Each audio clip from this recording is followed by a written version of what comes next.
Okay guys, isa sa mga problema natin sa ride natin kapag naka-expose siya palagi sa araw is ito yung LCD screen natin. Ayan natin. Ayan. Yan, medyo malabo na siya. Kung makikita nyo dito, oh.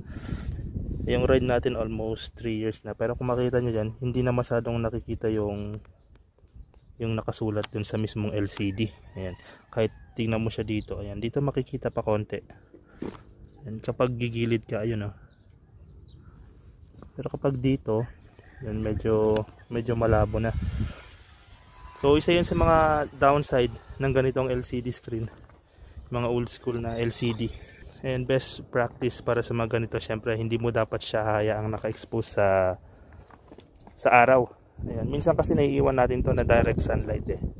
Ayan, so yung ginagawa natin, yung ginagawa ng ibang mga riders, usually tinatakpan nila to, ayan, ng cloth o kahit anong pantakip.